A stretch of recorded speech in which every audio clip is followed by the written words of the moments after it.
Sean bienvenidas, bienvenidos a otro nuevo video. Bueno, el día de hoy sale en camino a la ingeniería y vamos a ver básicamente el cálculo de lo que tenga que ver con la fuerza resultante. Realmente es como la fuerza total que surgen en diferentes magnitudes, direcciones y sentidos, conocido como vector. Recordando que un vector me indica dirección, magnitud y sentido de las cosas, por el cual hay que calcular su fuerza resultante. Ok.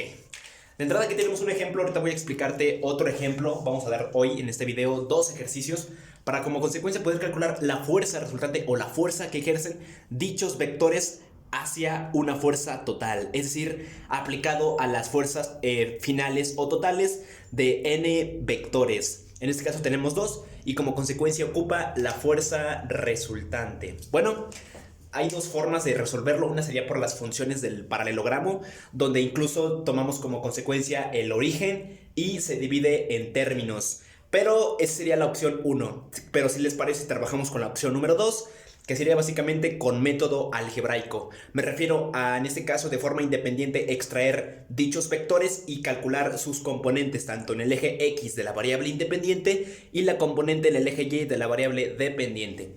Entonces, vamos a hacerlo mediante el método algebraico. Ok, de entrada lo que tenemos que hacer es extraer, en este caso, el primer vector, es decir, como ambos están situados en el origen, ¿qué hacemos? Bueno, tomamos la primera figurita que forma un triángulo más o menos así. Ok, aquí hay un ángulo de 20 grados, aquí lo indica. Este es el eje de las X, ok.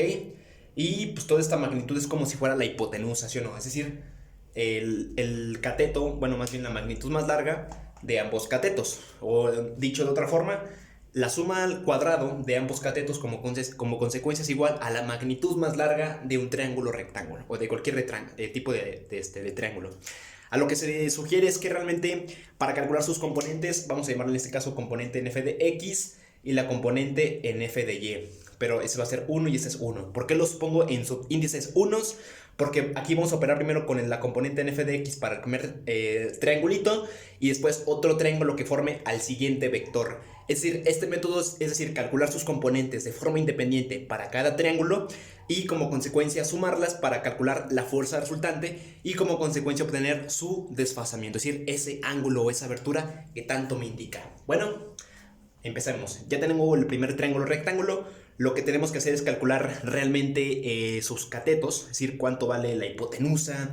¿Cómo lo calculo? Bueno, aquí me da una fuerza de 60 newtons, es decir, la fuerza desde este punto se ejerce en esta dirección, por lo cual, recordando, para calcular componentes en X es una fórmula X muy sencilla, es decir, la magnitud, en este caso son los 60 newtons, multiplicado por coseno de ese ángulo.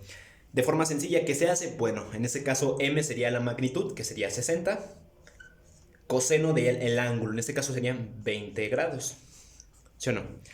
Y para la componente sería para f de x 1 y para f de x, bueno, f de y sub 1, la componente en y, igual se toma la magnitud, que en este caso son 60 newtons, que es la fuerza, multiplicada por la función trigonométrica seno, y recuerden, en y seno y en x coseno, del mismo ángulo, en este caso de 20 grados.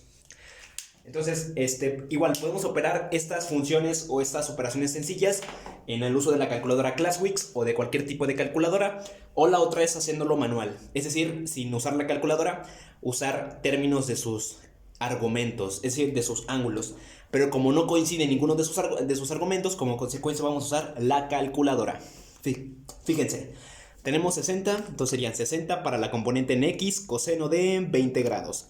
Recordando, su magnitud tiene que estar en grados sexagesimales, ya que si está en radianes o en gradianes no va a ser aceptable dicha respuesta, debido a que no estamos operando con, digamos, figuras geométricas como por ejemplo 2 pi radianes, circunferencias, entre otros factores. Siempre hay que tenerlo en este caso para cálculos de vectores resultantes en grados sexagesimales, o en pocas palabras, la letra D que se encuentra en su calculadora. Entonces, de entrada ya tenemos el primer el valor sería 56.38. Ay, disculpen.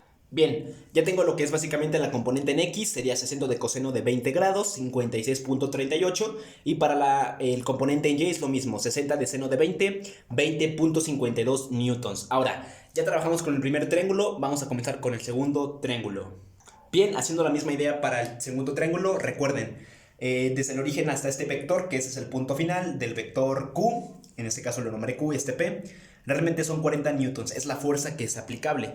Su componente en X, es decir, desde este extremo hasta este extremo, hay que calcularlo, y también la componente en Y. Realmente, como lo hicimos en el primero, es totalmente lo mismo. En este caso, para la componente en X, f de X sub 2, ya que es el segundo componente del segundo triángulo, operamos con poner la magnitud, en este caso los 40 newtons, multiplicados por el coseno de ese desfasamiento o del ángulo. En este caso serían 40 coseno de, ¿cuánto es la abertura? Fíjense, como lo tomamos desde la posición X, es decir, imagínense que esa es la posición de equilibrio, es decir, el punto o la zona cero, se va a contar el número de grados desde que inicia hasta que termina el vector. Es decir, considerando los 20 grados, ya que si considerando nada más este vector, es como si le faltara todo este argumento o toda esta abertura, es decir, no la estuviéramos contando y realmente estuviera equivocado o estuviera erróneo. Entonces realmente quedaría como consecuencia 40 coseno de ángulo, en este caso de 50 más 20, son como consecuencia 70. Y para la función f de y sub 2, que sería la componente en y, es lo mismo. Tenemos como magnitud 40 newtons, seno de 70 grados. ¿Ok? Operándolo en la calculadora. ¿Ok? Trabajando ya de una vez con la calculadora, nos da como consecuencia 40 coseno de 70, 13.68 newtons. Para la componente en y, 40 newtons, seno de 70, igual a 37.58. Igual. Si les interesaba cómo sacar o por qué dicen que siempre queda en este caso, digamos, la posición de pasar a la magnitud al otro lado de la igualdad, es por reglas pitagóricas. Es decir, fíjense, si quiero conocer esta magnitud, ¿qué hago? Cateto opuesto, recordando que hay un ángulo de 70 grados. O sea, porque muchos me preguntan, ¿cómo sale la fórmula? ¿O por qué dicen que es la magnitud coseno del ángulo? ¿Cómo sale? Ok, reglas pitagóricas o identidades trigonométricas. En este caso tenemos que si queremos calcular ¿qué es un seno? Bueno, el seno es igual al cateto opuesto entre la hipotenusa. Entonces, fíjense, el seno de ese ángulo es igual al cateto opuesto, vamos a poner en este caso f de y sub 2, entre la hipotenusa, que son 40 newtons. ¿Y si lo ven? Ahora, si quiero despejar f de y sub 2, como estamos dividiendo la magnitud, pasa al otro lado de la igualdad con signo opuesto, es decir, multiplicando en ambos factores. Aquí se vuelve la unidad y acá pasa multiplicándose. Y ya vemos que el despeje de la componente en y es la magnitud seno de ese desfasamiento, ¿sale? Igual, para el coseno es lo mismo. Cateto adyacente recuerden, es el cateto adyacente, cateto opuesto.